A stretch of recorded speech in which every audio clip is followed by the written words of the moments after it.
siendo renacidos no de simiente corruptible, sino de incorruptible, por la palabra de Dios que vive y permanece para siempre. Primera de Pedro capítulo 1 versículo 23. El poder regenerador de la palabra de Dios. Le invito a que podamos orar en este momento y le pidamos a Dios que nos ayude a entender. Amén. Señor, te pido esta mañana, por favor, que nos ayudes a comprender tu palabra, Señor. Le ruego a usted esta mañana, Señor, que permita que su espíritu obre hoy dentro de nosotros. Como dice la Escritura, que has hecho habitar tu espíritu en nosotros. Tu espíritu, Señor, obre hoy en mi mente, en mi corazón, en mi espíritu, en todo mi ser. Te ruego hoy, Señor, que tu presencia esté aquí, obrando, trabajando en nuestros corazones, Señor. Ruego que tu presencia, Señor, llene nuestros corazones, como está escrito en tu palabra, en aquella exhortación a los Efesios, cuando desviaban su atención del Señor y se llenaban de otras cosas, Señor. Rogamos hoy que llenes nuestra vida con tu espíritu, que llenes nuestros corazones con tu espíritu, que la realidad del poder de tu Espíritu Santo obre hoy en mí. Dígaselo al Señor esta mañana: obre en mi vida, transformándome, cambiándome, Señor. Necesito ser cambiado, necesito ser transformado más y más. Has iniciado con nosotros una obra. Tu palabra dice que esa obra que has comenzado la estarás perfeccionando hasta el día de Jesucristo. Por tanto, hoy ruego, Señor, que esta mañana lo hagas así conmigo y con esta casa, con mis hermanos en la fe que están aquí, con cada alma y cada corazón presente en este lugar. Señor, esta es tu palabra. Tu palabra es viva y es eficaz.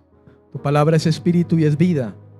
Ruego que el poder de tu palabra, Señor, obre hoy en la mente y en el corazón de cada uno de los que estamos aquí. En el glorioso nombre de Jesucristo. Amén, amén y amén. El poder regenerador de la palabra de Dios. Pedro, en su primera carta, escribe, hermano, a una serie de creyentes, los destinatarios de su carta. Se dirige a aquellos de los que ahí en el versículo 1 del capítulo 1 dice: los expatriados de la dispersión. Una frase que recuerda el exilio de Israel del Antiguo Testamento, pero que también resultaba apropiada para estos cristianos de este tiempo. La introducción a esta epístola dice que la mayoría de ellos, de los creyentes a los que Pedro escribió, eran gentiles conversos. O sea, pueblo que no era judío, eran de otras naciones que no conocían al Dios de los judíos. Pero ellos habían convertido por la gracia del Señor. Ellos, dice Pedro, que en otro tiempo no constituían un pueblo, pero ahora lo eran por las misericordias de Dios.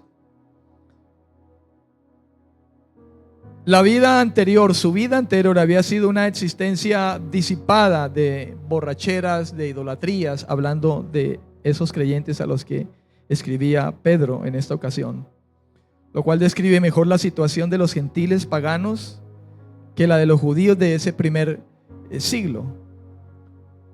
Sus compatriotas estaban sorprendidos a que ahora vivieran en forma distinta estos expatriados, aunque Pedro dice que sufrían una prueba de fuego, aunque todavía no enfrentaban el martirio. Además, las persecuciones eran algo poco común. La tradición sugiere que Pedro fue martirizado en Roma por causa del Evangelio.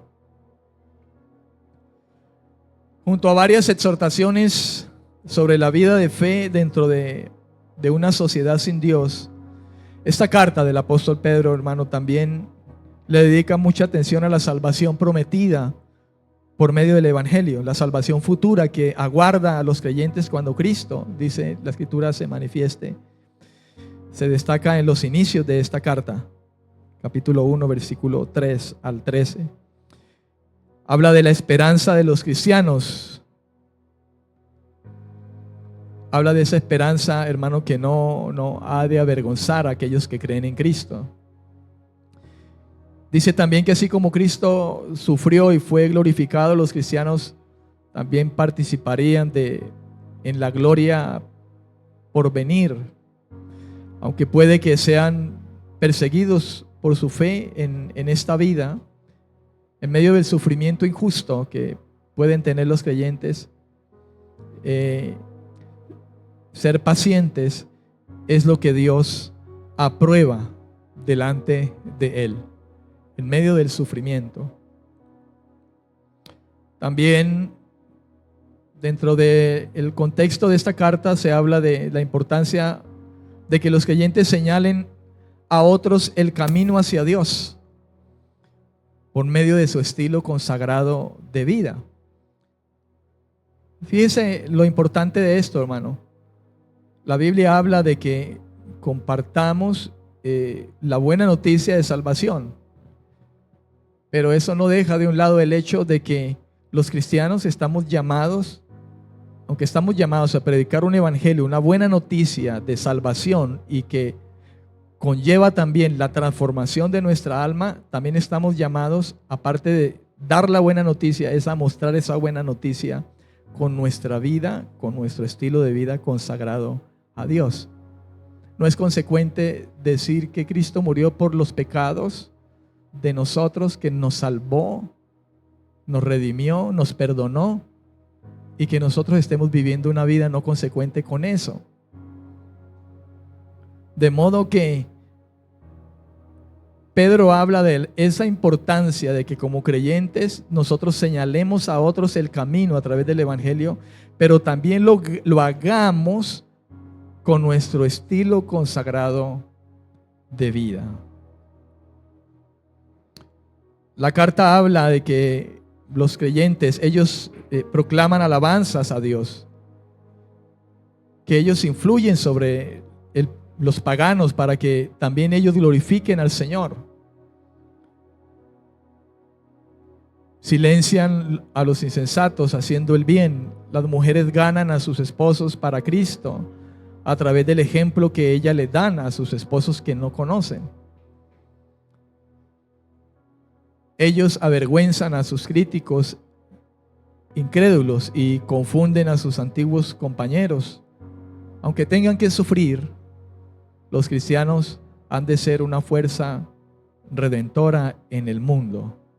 Y no porque nosotros redimamos a nadie, sino porque estamos en las manos del Redentor que redime.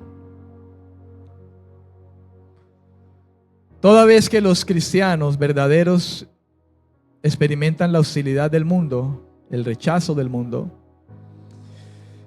el llamado a la paciencia y a la santidad en medio del sufrimiento es algo que debe ser aplicado a todos nosotros. Sin embargo, el mensaje tiene mayor pertinencia donde la reprensión es más severa. La persecución de los cristianos es tan grande en muchos lugares de la tierra hoy en día como lo era en el siglo I quizá. Nosotros quizá no somos conscientes porque estamos de este lado, pero en cierta manera hoy hay muchos lugares, hermano, donde se puede sufrir en demasía por causa de Cristo. No obstante, Pedro, hablando de esto, ofrece esperanza a aquellos que sufren por amor a Cristo. Amén. Algo que debo resaltar y debemos de tener presente nosotros como creyentes, hermano, es que Dios nos prometió a nosotros, al creyente, en el que Él hallara fe, arrepentimiento genuino, que Él le daría el Espíritu Santo. Y el Espíritu Santo está activo durante todo el proceso, hermano, de la salvación. El Espíritu de Cristo que estaba en los profetas del Antiguo Testamento anunciaba de antemano lo concerniente a la cruz y a la gloria que después vendría sobre los creyentes. La Biblia dice que Cristo fue levantado de entre los muertos por el Espíritu. Los evangelistas predicaron el Evangelio por el Espíritu. El Espíritu proporciona una anticipación de la gloria por venir. El Espíritu guía a los hijos de Dios en todo, en toda su manera de vivir. El Espíritu fue el agente que inspiró a los hombres de Dios para escribir las palabras de Dios. Palabras que hoy están frente a usted y frente a mí. Palabras que un día escuchamos y por medio de ellas, como dice el apóstol Pedro, ahí en el capítulo 1, versículo 23, fuimos renacidos, no de simiente corruptible, sino de incorruptible, por la palabra de Dios, que vive y que permanece para siempre. Hablar de esto nos recuerda que de la misma manera como debemos nuestra existencia natural a la palabra hablada del Creador, según podemos leer en los comienzos, hablando de Génesis capítulo 1, versículo 26, cuando Dios dijo: hagamos al hombre a nuestra imagen, conforme a nuestra semejanza. Y al aliento de vida que Él sopló sobre nosotros, como dice en Génesis capítulo 2, versículo 7. De esa misma manera también nuestro nuevo nacimiento se debe a la palabra de Dios y a la activación del poder del Espíritu Santo. Dios dijo, el Espíritu se movía sobre las aguas y Él hacía cuando la palabra era dicha. De esa misma manera, como Dios creó al ser humano en el principio, dijo: hagamos al hombre a nuestra imagen, conforme a nuestra semejanza. Ahí estaba la palabra hablada y el Espíritu obró. El aliento sopló en la nariz del hombre y fue alma viviente. Asimismo también nosotros, con un alma muerta, hemos pasado de muerte a vida por el poder de la palabra y la activación del poder del Espíritu de Dios, de esa palabra hacia nosotros. Esa es la acción continua que sucede, hermano, en nuestro diario vivir. Palabra y Espíritu. Dios en acción. La Biblia habla de Él como el verbo. El verbo constituye una palabra en acción continua. De modo que la palabra está obrando, la palabra está saliendo de la boca del Señor y el Espíritu Santo está obrando constantemente. En esa medida nuestras vidas son transformadas por el poder de Dios. Nuestro espíritu es vivificado en su presencia. Nuestro espíritu es vivificado en su presencia.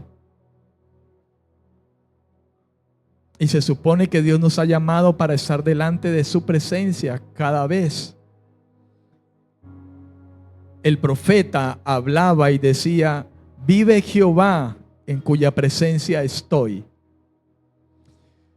Así como por el pecado se produjo muerte espiritual, según Efesios capítulo 2, versículo 1 al 3, donde dice que estábamos muertos en nuestros delitos y pecados, pero Él ahora nos ha dado vida.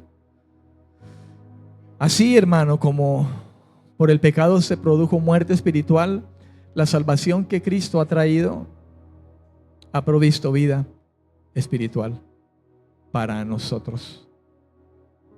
El poder de la palabra de Dios, las Sagradas Escrituras, se manifiestan por encima de todas las cosas. La palabra de Dios da vida espiritual a todos los que reciben su verdad. ¿Escuchó eso? ¿Escuchó eso, hermano? El poder de la palabra de Dios, las Sagradas Escrituras, se manifiestan por encima de todas las cosas. La palabra de Dios da vida espiritual a todos los que reciben su verdad. ¿Escuchó eso? A continuación quiero hablar acerca de algunas cosas que hablaron los hombres de Dios. Se dice de hombres de Dios porque fueron hombres que hablaron no inspirados en su propia carne, su propio parecer, sino que fueron hombres inspirados por el poder de Dios en lo concerniente a las palabras de Dios. Número uno, a manera de pregunta. Y esa es una pregunta que debemos hacernos o debemos conocer. ¿De qué manera la palabra de Dios es una semilla? Porque Pedro ha dicho que hemos sido renacidos no de simiente corruptible, sino de incorruptible. De modo que es importante saber entonces de qué manera, cuando la Biblia habla de la palabra como una semilla, ¿de qué manera es una semilla? Para ello debemos conocer de alguna manera quizá palabras que el apóstol usa. En este caso, la palabra semilla, él habla allí en ese versículo como simiente. Y si nosotros vamos a la intención del apóstol cuando utilizó esa palabra simiente, que en su tiempo, su habla del apóstol Pedro era el griego. Entre las lenguas que habían, las lenguas antiguas, había una lengua, la de los griegos, y usted sabrá que la historia cuenta que el griego fue el habla, hermano, el idioma que se extendió casi a nivel mundial previo a la aparición del Hijo de Dios. 400 años aproximadamente sin voz de Dios, donde muchos acontecimientos sucedieron bajo la dirección, bajo la voluntad de Dios, preparando el camino o la manifestación de Cristo. Y una de esas cosas es que el griego se convirtió en la lengua más hablada. Y la palabra simiente, que es spora, con S al comienzo, spora, significa, número uno, dice el diccionario, el sembrar. Y número dos, significa semilla. De modo que la palabra simiente que usa Pedro allí tiene relación con el hecho de hablar de una semilla sembrada. Esta palabra, spora, se deriva de igual manera de otra palabra del griego que es speiro, que significa sembrar específicamente. Y se refiere principalmente, speiro, principalmente al acto de sembrar una semilla. Speiro. Spora, speiro. Dos palabras, hermano, que se derivan la una de la otra. Pero hablar de speiro es una palabra que define sembrar. Y cuando Pedro habla de la simiente, se refiere principalmente a ese acto de una semilla sembrada. Yo no traigo estas cosas, hermano, con el pensamiento, la intención de que usted simplemente se llene de información, de que usted enriquezca su vida conociendo palabras griegas y su significado. Yo traigo esto con el propósito de que usted comprenda la intención de Dios a través de un lenguaje que nosotros no familiarizamos, pero para que podamos comprender la intención del Espíritu de Dios en ese tiempo. En ese tiempo y hasta el tiempo el que se ha extendido, para que así como Pedro tenía la intención, inspirado por el Espíritu de Dios, de que aquellos creyentes supieran lo que tenían o recordaran lo que tenían, usted y yo hoy recordemos lo que tenemos. Recordemos lo que ha pasado en su vida y en mi vida.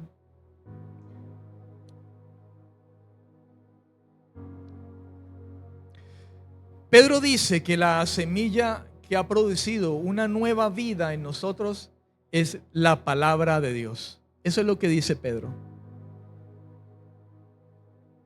Recuerde lo que dice el versículo 23. Siendo renacidos, no de simiente corruptible, sino de incorruptible. Y dice, por la palabra de Dios. Recuerde que yo vengo a hablarle esta mañana a usted, hermanos, del poder regenerador de la palabra de Dios. Es lo que vengo a hablarle a usted o a recordarle a usted. Y que juntos recordemos eso. De este modo, no podemos tomar este libro, la palabra de Dios, a la ligera. Ni podemos ignorarlo.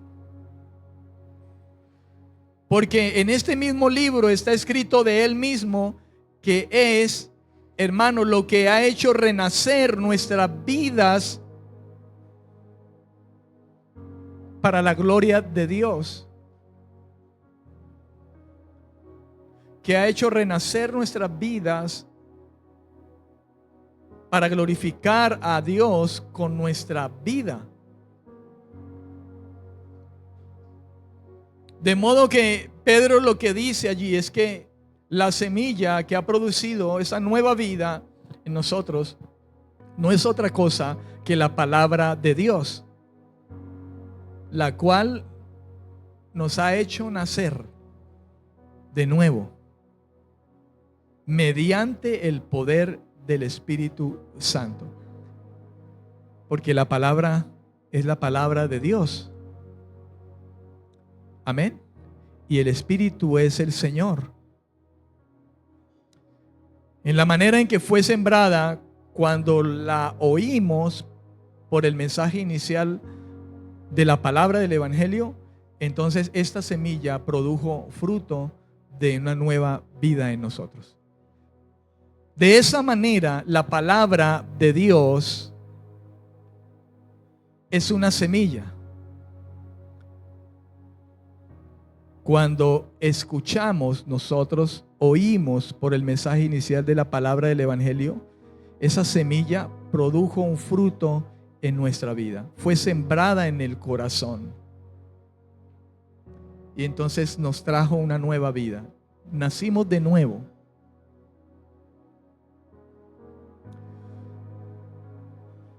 Escuche, hermano, la idea.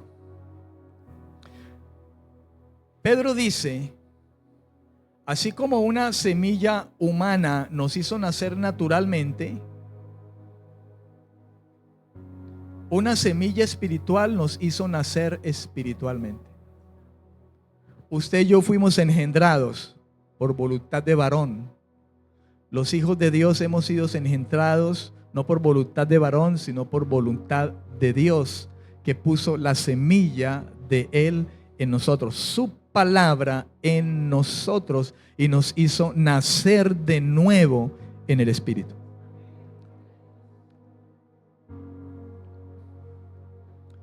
Leamos a Pedro en ese capítulo 1, versículo 23, en algunas versiones de la Biblia.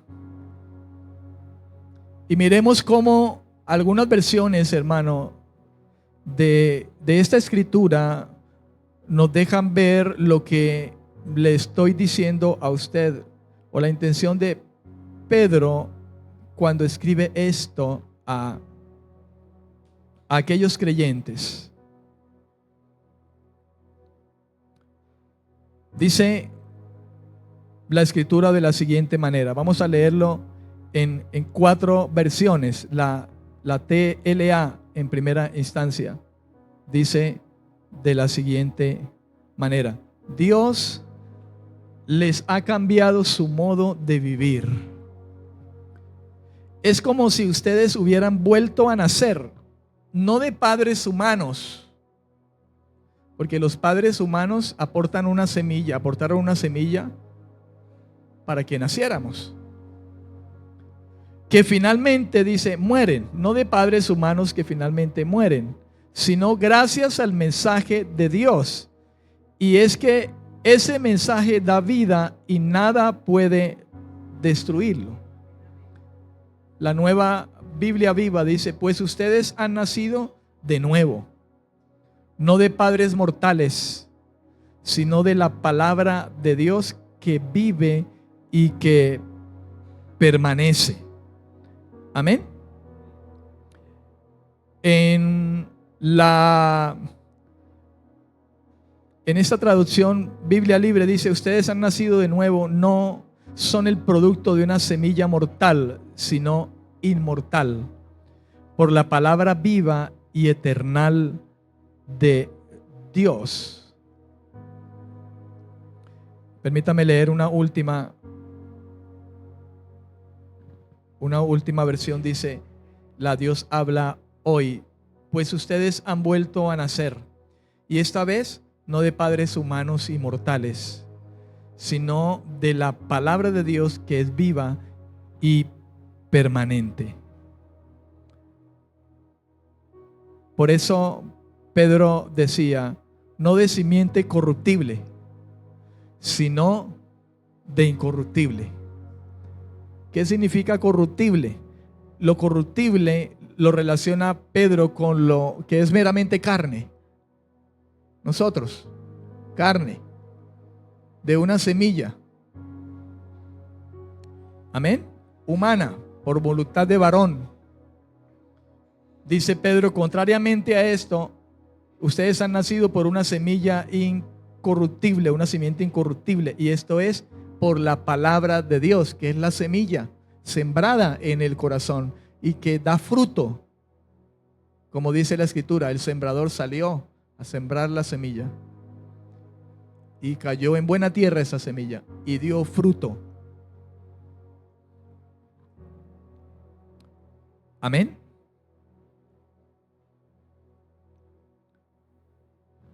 Número 2.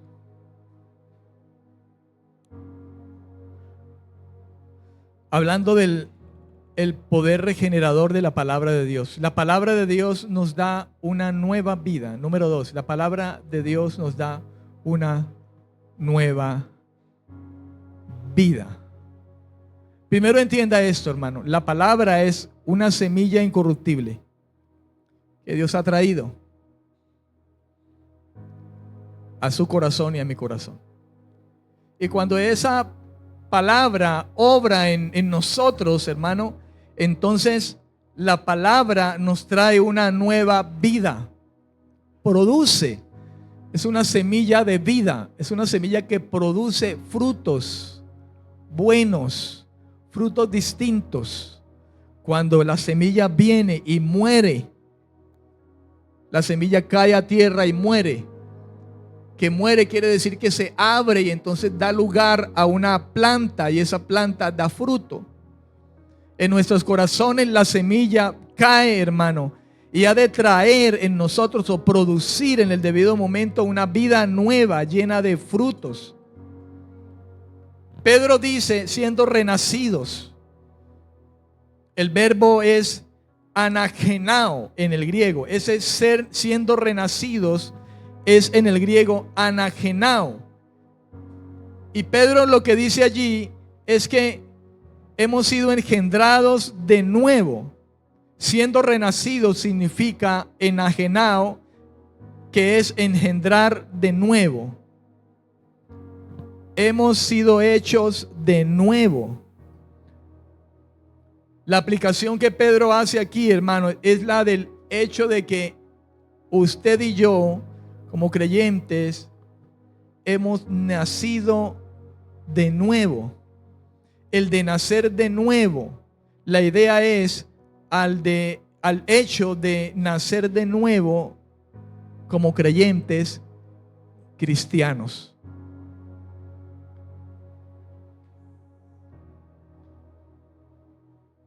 Hemos nacido de nuevo.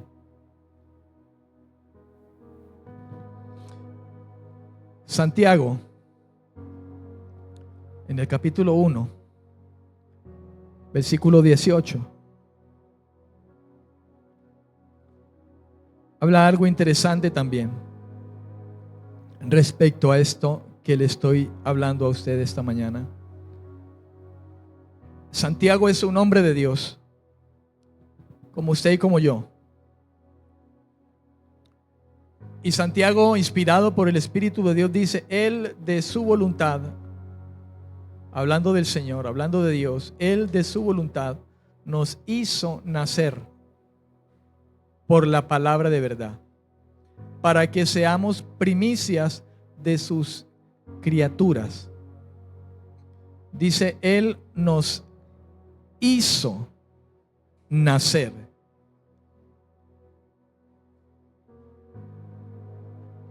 El término hizo nacer es apokuo, con K, apokuo. Y lo que dice Santiago allí, o lo que significa, es referente al tiempo de embarazo, el tiempo de dar a luz. Él de su voluntad nos hizo ser alumbrados, dar a luz, nos ha hecho que seamos dados a luz, como en el tiempo del cumplimiento del embarazo y el alumbramiento se aproxima, el dar a luz se aproxima. Él de su voluntad hizo que nosotros naciéramos, nos diera a luz. De ese modo, hermano, hemos nacido de nuevo por esa semilla sembrada en el corazón, por el oír de la palabra del Evangelio y la activación del poder del Espíritu Santo en nosotros.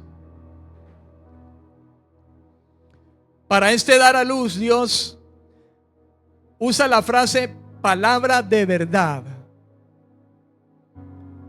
Para lo que Santiago piensa, hermano, en el Evangelio de Jesucristo. El Evangelio de Jesucristo que los creyentes han oído en su conversión. En Efesios capítulo 1, versículo 13, le ruego, hermano, que preste atención a lo que está escuchando esta mañana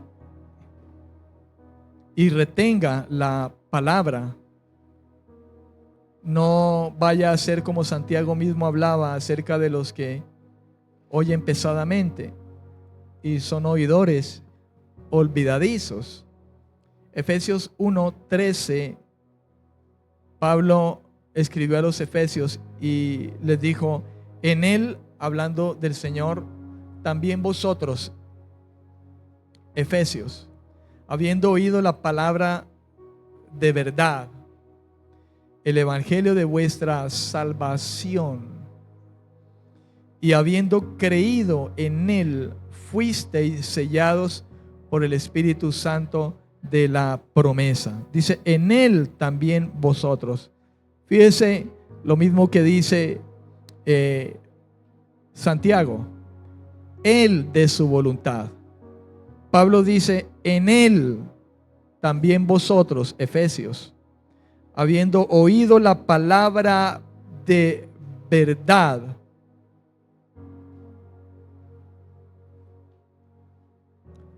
Habiendo sido dados a luz por esa semilla, por esa palabra, dice el apóstol, habiendo oído la palabra de verdad del evangelio de vuestra salvación y habiendo creído en él, entonces fueron sellados por el Espíritu Santo de la promesa. Esto es algo, hermano, que de lo que usted y yo, hermano, también hemos sido partícipes, al igual que los efesios, al igual que los destinatarios a los que también Santiago escribe. Esa es una realidad, hermano, para usted y para mí. Yo quiero resaltarle a usted esta mañana la importancia, hermano, de que usted debe tener sobre esta palabra. Por medio de este evangelio de su salvación, Dios nos ha hecho nacer de nuevo.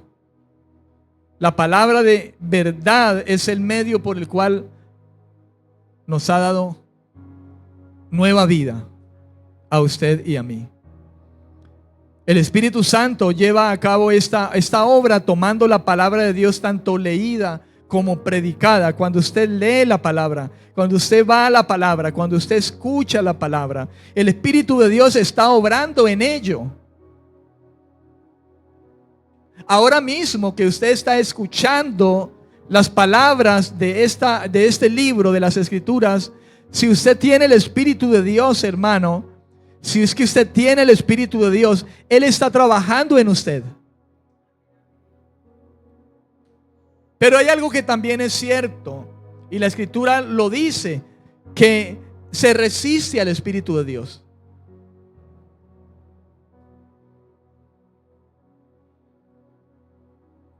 Pablo mismo instó a los Gálatas diciéndole: no le den lugar a la carne, anden en el Espíritu. No satisfagan los deseos de la carne, satisfagan el deseo del Espíritu. Por el mismo hecho de que por el Espíritu Él nos ha dispuesto el corazón. El llamado es, hermano, a que dejes que el Espíritu de Dios que está en ti y te impulsa a la palabra, hermano, tú accedas a ello. Accede a la palabra, iglesia. Accede a conocer la palabra. Accede, hermano, a tener contacto con la palabra. Accede al trabajo del Espíritu de Dios en tu vida, porque esto te llevará a lo mejor, a que tú seas cada día, hermano, regenerado más y más por la palabra de verdad. Perfeccionado más y más por la palabra de verdad. Transformado más y más por la palabra de verdad. Pero es triste decirlo, muchos estamos como dice el Señor, como dijo el Señor a los fariseos en aquel tiempo. Los que creían que eran de Dios, que estaban caminando en Dios y que hacían las cosas de la mejor manera en Dios. Pero ellos mismos, que tenían la Escritura delante de sus ojos, no querían venir al dueño de las Escrituras o al gestor de las Escrituras. Y más bien invalidaban la palabra de Dios con sus costumbres, con sus tradiciones, con sus maneras, con su propia manera de pensar. Mientras un creyente camine de esa manera y, hermano, obvie, ponga de un lado las Escrituras, entonces esa persona, hermano, difícilmente podrá, hermano, crecer en el Señor, ser transformado por el poder de Dios.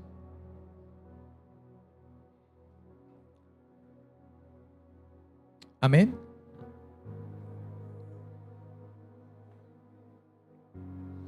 El Espíritu Santo lleva a cabo esta obra en nosotros.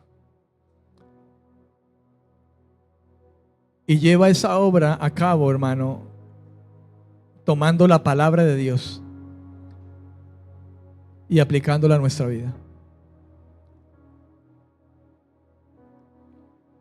Hoy en día es triste decirlo, pero la iglesia, hermano, se opone realmente a lo espiritual. o tiene una idea distinta del obrar del Espíritu Santo. Y hemos relacionado ser gente del Espíritu como ser gente que tiembla, que cae, que grita, que brinca, que cae.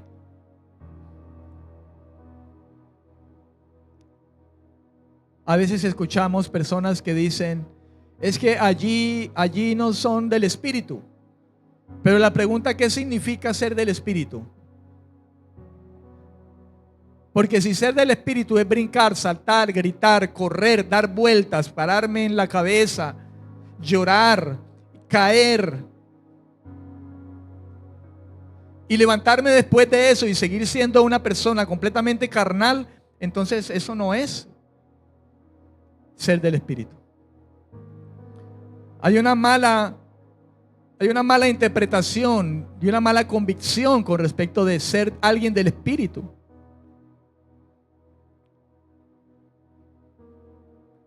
Y se relaciona ser del Espíritu con emociones. Sé de mucha gente, hermano, que en los tiempos en que nos movimos de esa manera y así dirigíamos quizá los cultos, hermano, sé de mucha gente que vivía en el suelo.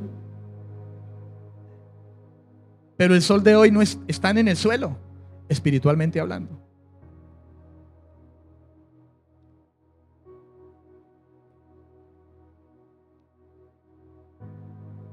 Algunas personas dicen, resistes al Espíritu Santo, por eso no caes, por eso no lloras. Conozco mucha gente que llora, se lo pasa llorando. Pero después de que llora, su conducta no es espiritual. Y yo no digo eso pretendiendo ser el más espiritual aquí. Lo digo, hermano, porque esa es la convicción verdadera de la Escritura.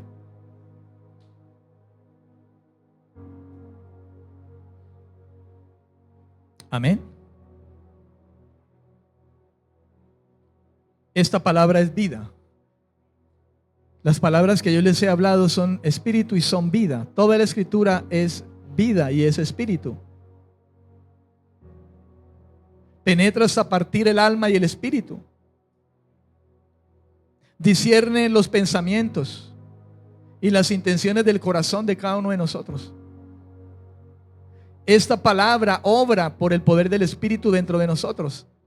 Y una persona es espiritual cuando está dominada por el Espíritu que siembra, que hace que esta palabra obre transformando el alma, transformando las emociones, la mente, los pensamientos, las intenciones del corazón.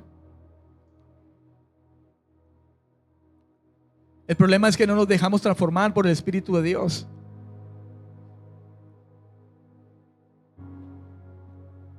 No solemos reconocer nuestros propios errores.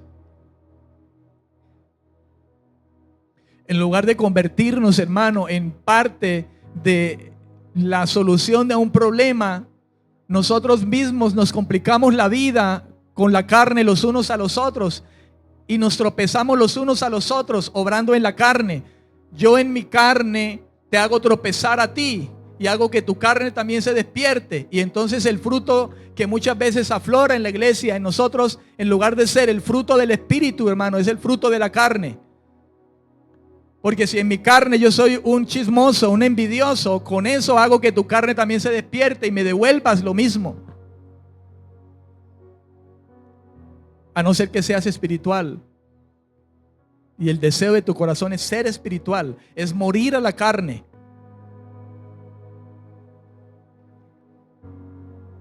Pablo decía, yo me considero muerto cada día a la carne, pero vivo para Dios.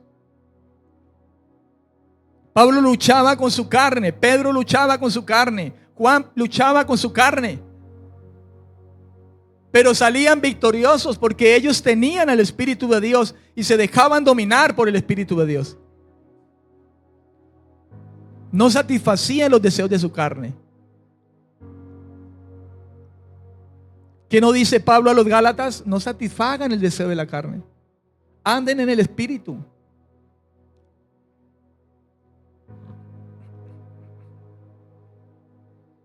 Este mismo Pablo dijo a los Colosenses, capítulo 3, versículo 16, que la palabra de Cristo habite abundantemente en sus corazones. Eso no quiere decir que estés lleno de versículos en tu mente. Usted y yo, usted, a diferencia de mí, puede saber mucho más versículos que yo. De hecho, aquí hay gente que sabe mucho más que yo. Aquí hay gente que recuerda la palabra mucho más que yo. Es impresionante cómo se saben versículos. Yo no me los grabo todos. Yo no me los sé todos. Y ahora que soy más viejo, peor, la memoria ya me falla más. Pero algo tengo presente. Quiero que Cristo sea el Señor de mi vida. Algo tengo presente. Quiero comer de sus palabras. Quiero ser un hambriento y sediento de sus palabras.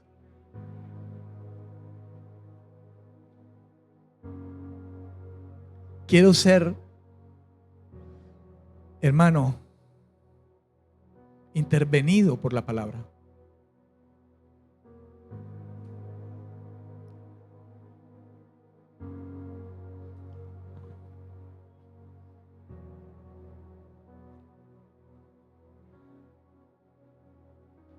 Amén. Número 3. La palabra de Dios es el purificador de la vida santa. La palabra de Dios es el purificador de la vida santa. ¿Qué significa una vida santa?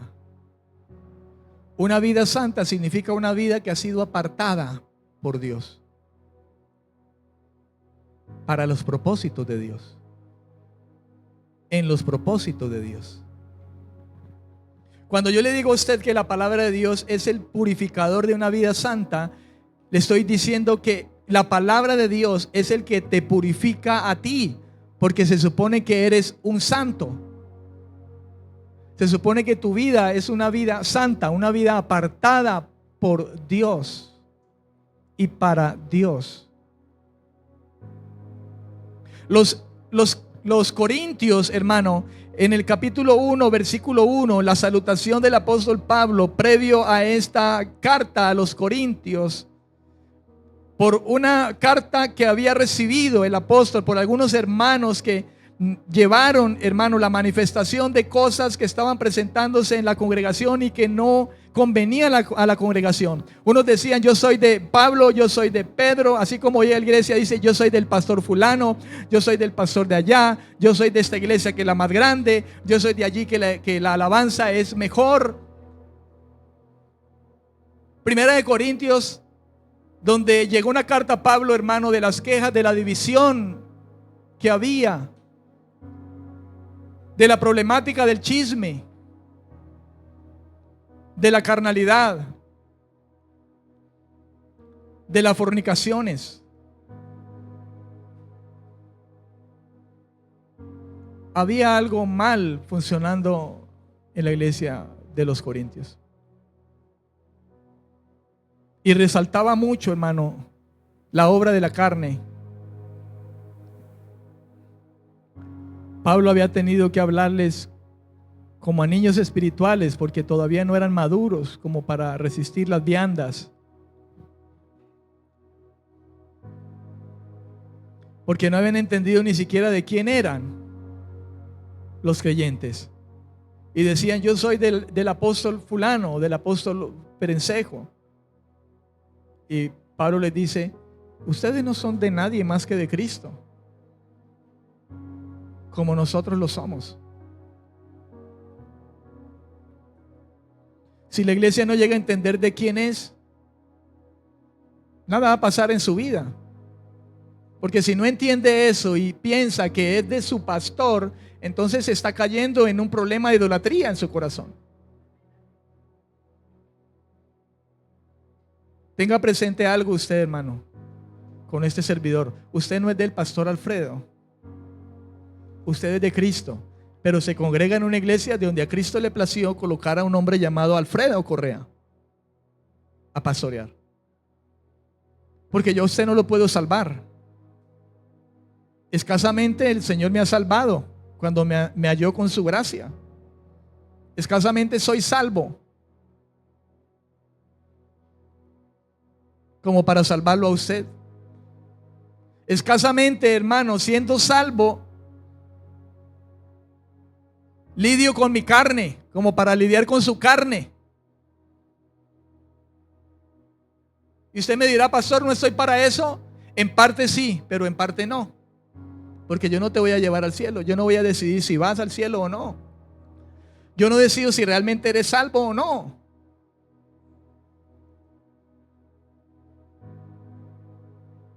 Yo no te cambio ni te transformo. Yo no purifico tu vida. Yo no te hago crecer espiritualmente.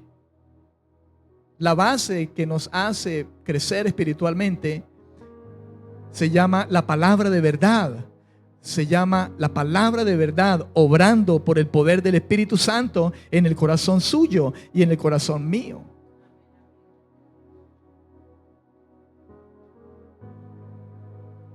No te salva el hecho de que estés en la mejor iglesia en este globo terráqueo. Te salva que estés en Cristo. Es lo único que te salva. Y te mantiene mientras estás en Cristo, en esta tierra, que tú permanezcas en las palabras del Dios que te ha dado la vida nueva, la vida eterna, y que te halles, hermano, intersectado cada vez, cada día, por el poder del Espíritu que Él ha hecho habitar en tu corazón cuando creíste la palabra de verdad, cuando recibiste y fuiste engendrado por la semilla de la palabra de Dios.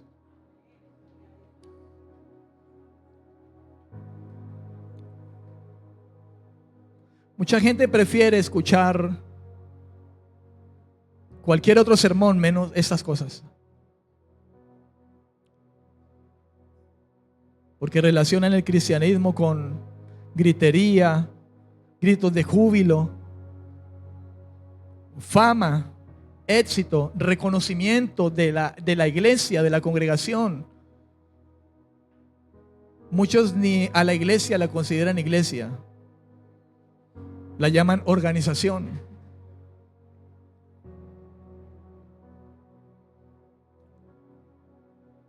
Dios le puso nombre propio a los que Él llamó y transformó y salvó. Dijo, se llaman iglesia, no organización, se llaman iglesia. Se llaman iglesia.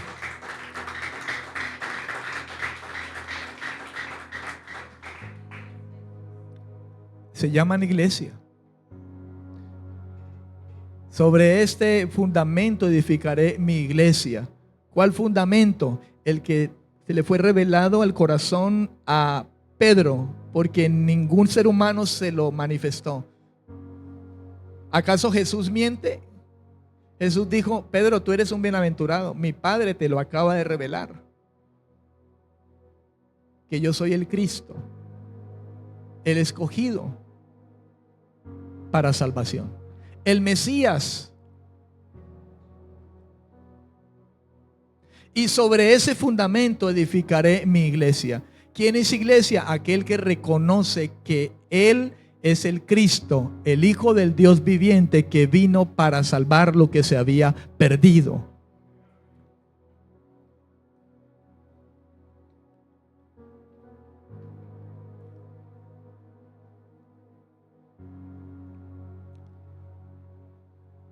¿Cuántos dicen amén?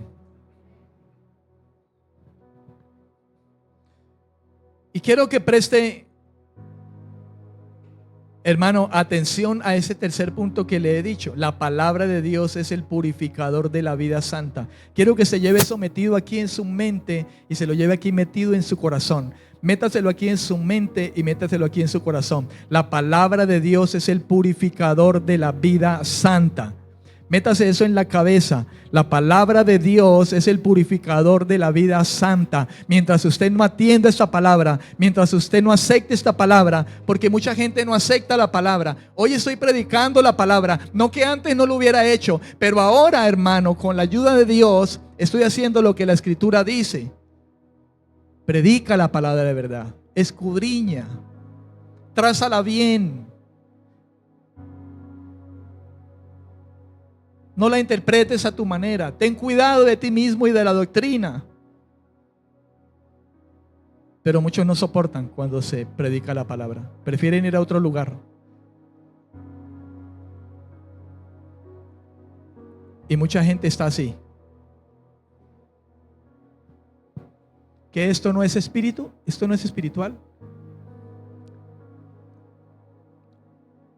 De mí se está diciendo, el pastor Alfredo ya no es del espíritu.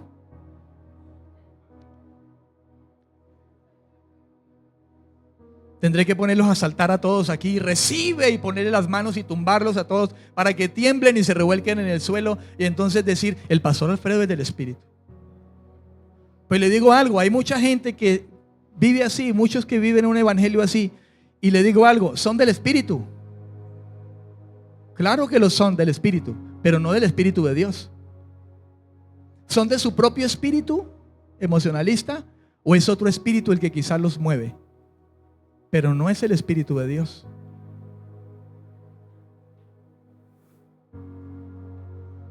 Yo sé que muchos están pensando, ay pastor, y entonces yo no estoy diciendo que usted por el espíritu no le pueda tocar y usted pueda llorar.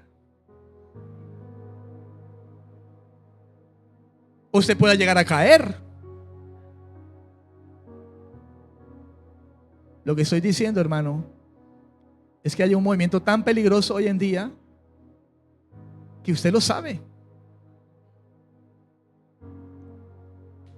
La gente está bailando en las congregaciones y son del espíritu porque suena la alabanza y sacan la pareja a bailar. Y ya bailan breaking y hacen figuras en el suelo y son del espíritu.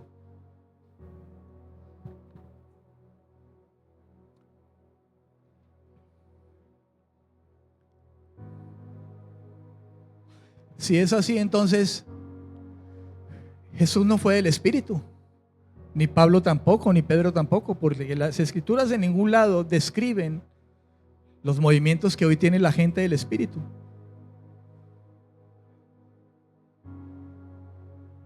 Si fuera del espíritu, de alguna manera el espíritu hubiera descrito, y el apóstol Pedro, lleno del espíritu, se movía sobre el piso y temblaba y brincaba y saltaba y dio vueltas por todo el lugar cada vez que estaba lleno del espíritu, y cayó temblando y llorando.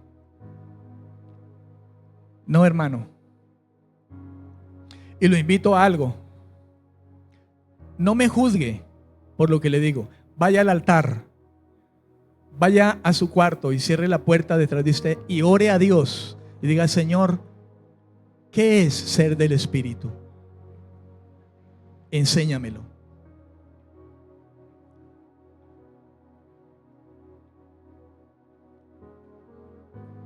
Le garantizo que en iglesias, hermano, donde no se comprende lo que realmente significa ser del espíritu, mucha gente no es espiritual. Vuelvo y le digo, no pretendo aquí decir que soy el súper espiritual.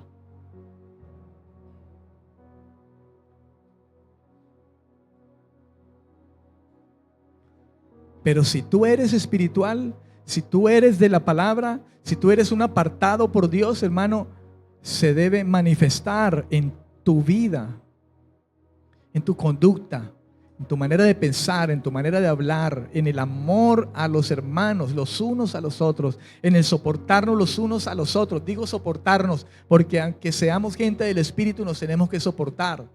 Pablo tuvo que soportar a uno de sus consiervos, no recuerdo ahora en ese momento, pero se enojaron. Dice, la discusión no fue nada liviana entre ellos dos, y eran tremendos apóstoles.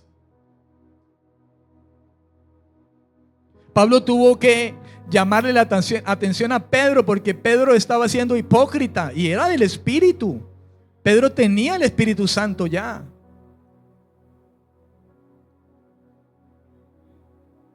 Pero Pedro tuvo que corregir. Usted y yo tenemos que corregir. Y lo que nos corrige a nosotros, hermanos, se rige en la palabra. Y la acción del Espíritu de Dios que trabaja por la palabra En el principio Dios dijo, la palabra, dijo, decir, palabra, y el Espíritu hizo. Si no asumes la palabra, el Espíritu no puede hacer en tu vida y en mi vida. ¿Y qué hace el Espíritu Santo? Entre otras cosas que nos sella, nos aparta, es santificar nuestra vida, nuestra mente, nuestros pensamientos, las intenciones de nuestro corazón, nuestra conducta, nuestras palabras, nuestros pensamientos, nuestras emociones. Él lo hace.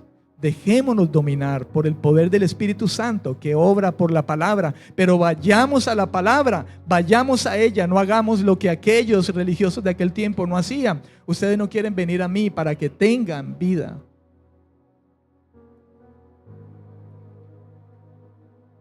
Santiago capítulo 1, versículos 23 al 25. Hablando Santiago aún más acerca de esto. Capítulo 1, versículos 23 al 25. Dice,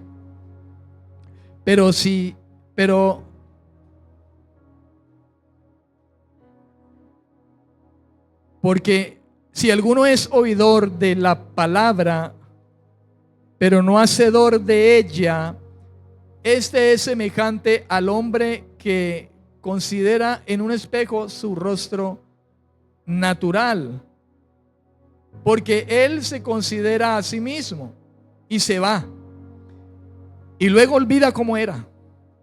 Mas el que mira atentamente en la perfecta ley, la de la libertad, y persevera en ella, no siendo oidor olvidadizo, sino hacedor de la obra, este será bienaventurado en lo que hace.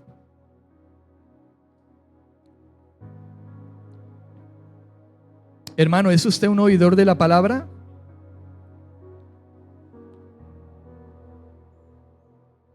Jesús dijo, el que oye mi palabra y la guarda en su corazón. Guardarla en su corazón es tenerla en cuenta para obrar conforme a ella. Ese es para mí un hombre prudente. Yo lo considero prudente. El que escucha mi palabra y la olvida, para mí es un necio,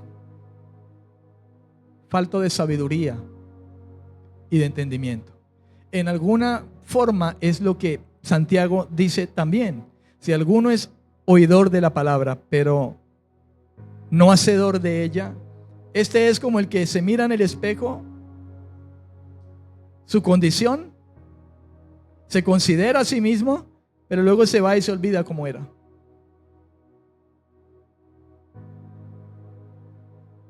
Eso es la palabra. Si yo voy al espejo, me miro, ¿cómo soy? Las manchas que tengo, las arrugas, las cosas que tengo, las imperfecciones que tengo. El pelo está parado, estoy mal peinado y me arreglo. Y luego me voy y me despeino.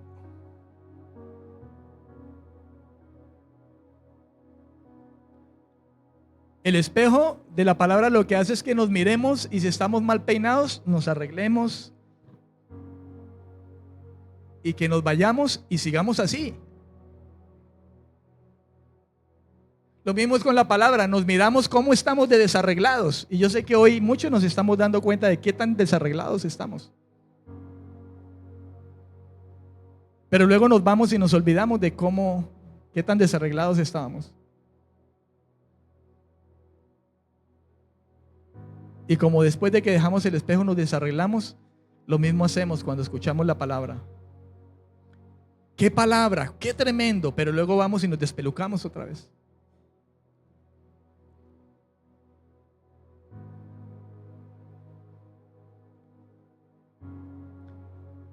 Hermano, aspirar a una vida pura no es buscar ser perfectos. Yo no lo soy. Usted no lo es. ¿Alguien aquí es perfecto? ¿Completamente perfecto? Ninguno lo somos. No lo somos.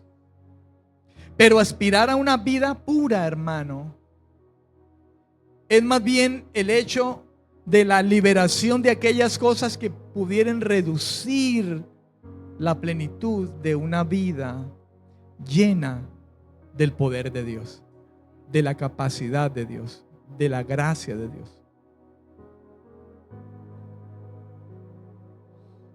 Aspirar a una vida pura es algo en lo que usted y yo debemos caminar.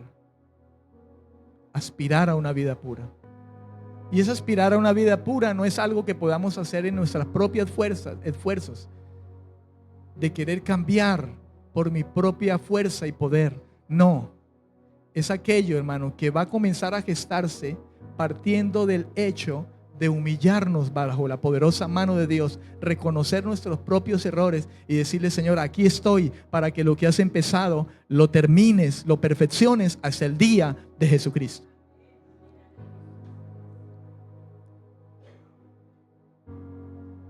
Y no sumar, hermano, a la carne. Debemos restar a la carne y sumar al Espíritu. Y es algo que compete, hermano, de manera individual a usted y a mí, en la manera, hermano, que usted y yo nos acercamos a la palabra de Dios.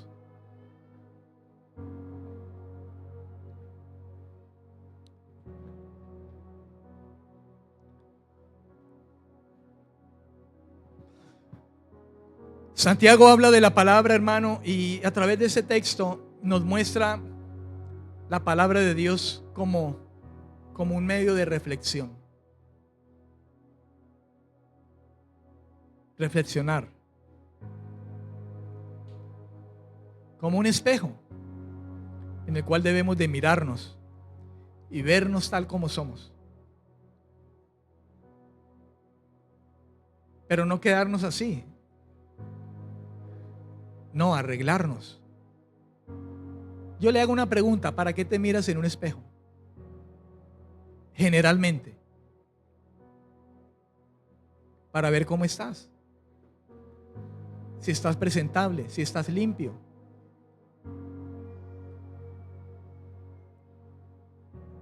Si estás arrugado, la ropa. Si no está torcido el pantalón, la correa. Si estás bien, te miras en el espejo. Lo mismo es la palabra de Dios. Tú y yo tenemos que mirarnos en el espejo de la palabra para ver qué está mal en nosotros, para arreglarlo. Toma en serio lo que te digo. No te quedes simplemente: uy, cómo el pastor predicó esa palabra, qué ejemplos que puso. No, muy dinámico el pastor. No olvídese de eso. Pero hagamos algo, hermano. Hagamos algo. Iglesia. No podemos decir nosotros que amamos las almas si no amamos a Dios. Si no obedecemos a Dios. Amar las almas sin amar a Dios, no me diga eso. Amar las almas sin amar a Dios, no me diga eso, porque es mentira.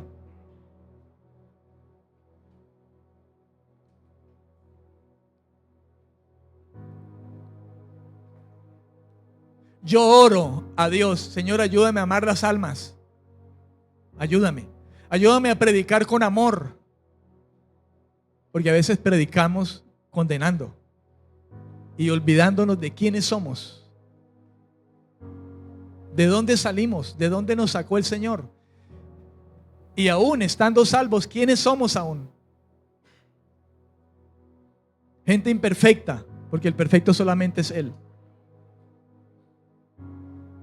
Pero ¿cómo amar un alma si no amamos a Dios? Si el ser humano no ama a nadie, escasamente nos amamos a nosotros mismos.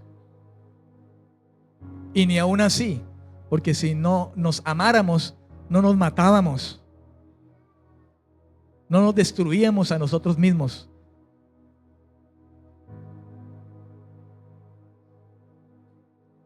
con los vicios,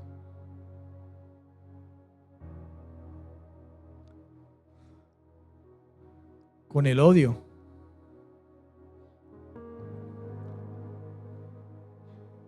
con las drogas, con la fornicación. Nos degradamos cada vez.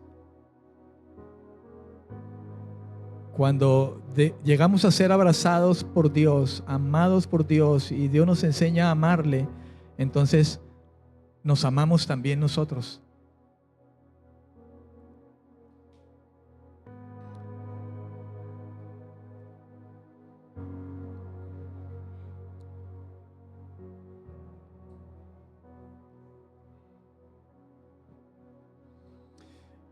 El llamado que Dios nos hace, hermano, no es solamente a prestar atención a lo que vemos y a aceptar la enseñanza y la corrección de la Biblia, sino que ella misma nos ofrece una lección no escrita con palabras, sino con hechos. La Biblia no se puede quedar simplemente en palabras.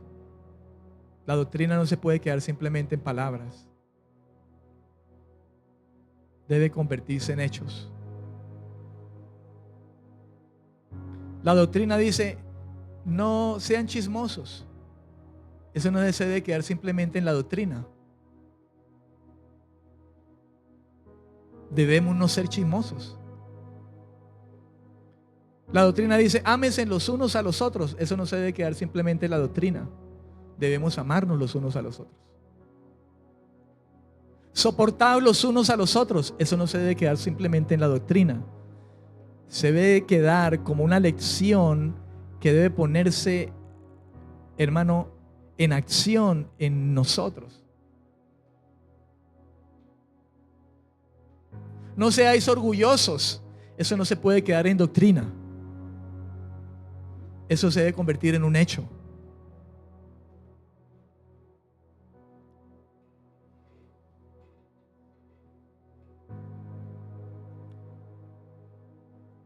Cuando asumimos la palabra de Dios como lo que es la palabra de Dios y le damos la seriedad a la palabra de Dios, entonces el poder purificador de ella obrará en nosotros, que hemos sido apartados por Dios.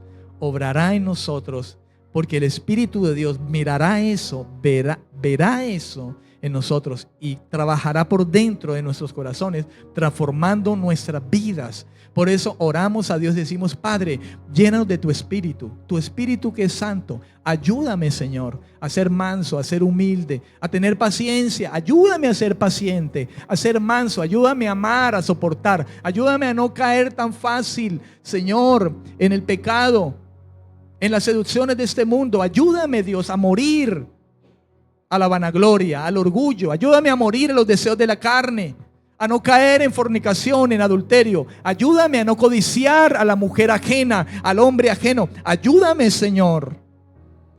Ayúdame, Dios. Y el obrar de Dios es por medio del Espíritu que ha hecho habitar en nosotros.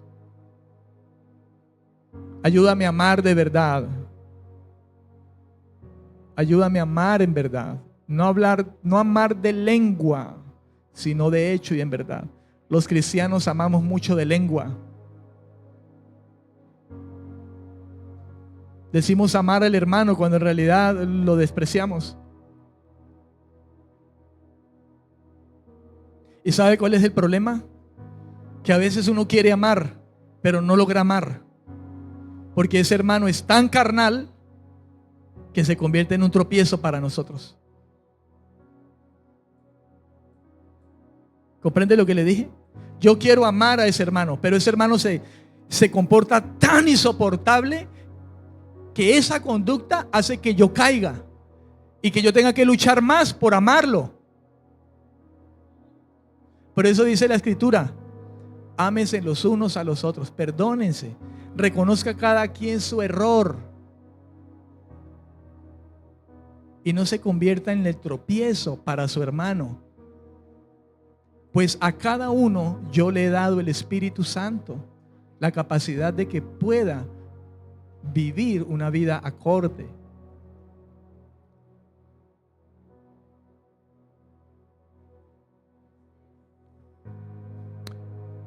¿Moisés estaba lleno del Espíritu Santo?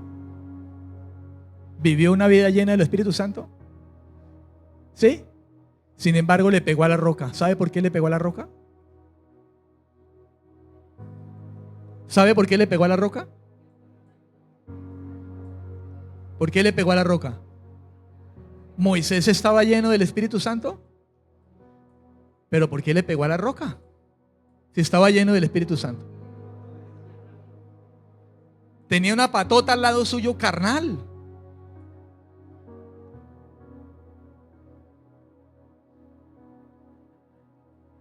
Y eso somos, hermano. Debemos asumir, como Moisés asumió. La Biblia dice que Moisés era el hombre más ¿qué? ¿Más qué? Manso sobre la tierra. Imagínense si el más manso sobre la tierra le pegó a la roca.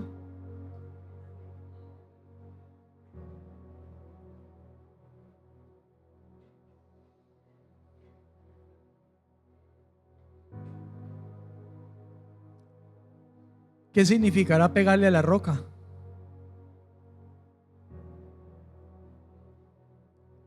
De alguna manera, déjeme decírselo, es herir a Cristo con nuestra desobediencia. Llevados por la ira, llevados por el orgullo,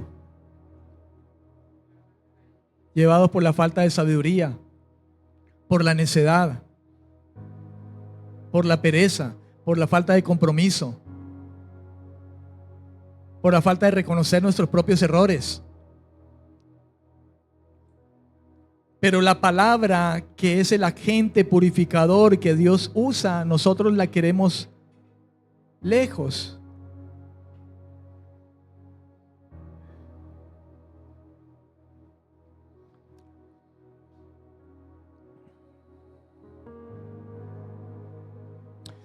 Debiéramos de evitar de alguna manera la tentación de identificar y juzgar a otros, hermano, en la palabra, analizando lo que ellos debieran hacer en vez de lo que nosotros necesitamos hacer. Somos muy dados a coger la palabra y juzgar a la gente con la palabra. Somos especialistas, pero que tomen la palabra para juzgarnos a nosotros, debiéramos evitar eso de alguna manera. No estoy diciendo que nosotros no podemos juzgar con justo juicio. Claro que lo debemos de hacer.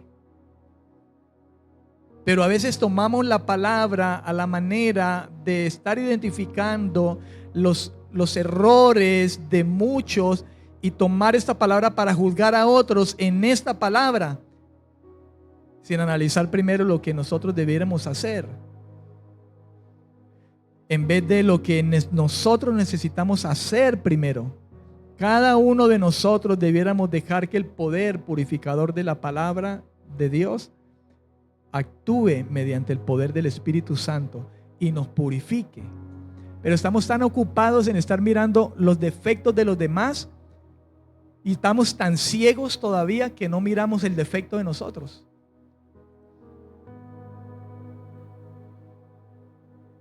Y lo otro, quizá conocemos el defecto del hermano y conociendo el defecto del hermano caemos en la trampa con él, conociendo el defecto del hermano.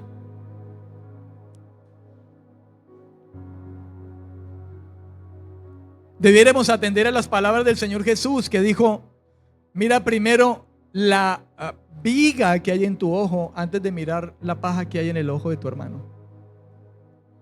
Pero difícilmente nos miramos la viga.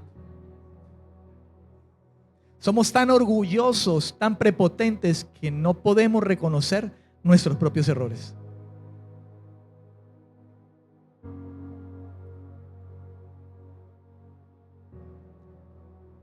Si con la lengua es con lo que más pecamos, hermano, debiéramos de decirle al Señor que nos ponga bozal en la boca. Y solamente lo quite cuando tengamos que hablar conforme a las palabras de Él. De resto, decirle: no permitas que mi boca se abra entonces.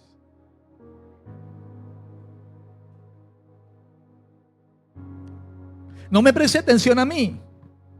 en este mensaje. Vaya a la Escritura. Porque si bien hoy yo le hablé algo que movió su ego, su orgullo, entonces vaya directamente a la palabra del Dios que usted dice creer y que le salvó y que tuvo misericordia. Dios es misericordioso. Dios es amor. Es verdad, ¿no es cierto? Pero aléjese de la idea engañosa de que Dios es tan misericordioso y tan amoroso que usted lo tiene ese concepto simplemente para seguirse justificando en su mala conducta. Y recuerde que además de ser amor, también es fuego consumidor. Y tiemble un poco. Y quizá eso nos ayude.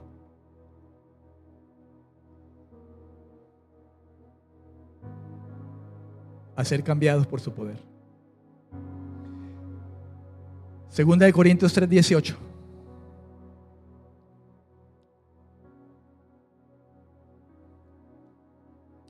Voy a dejarlo allí. Voy a dejar allí. Voy a pedirle el favor que usted se ponga sobre sus pies.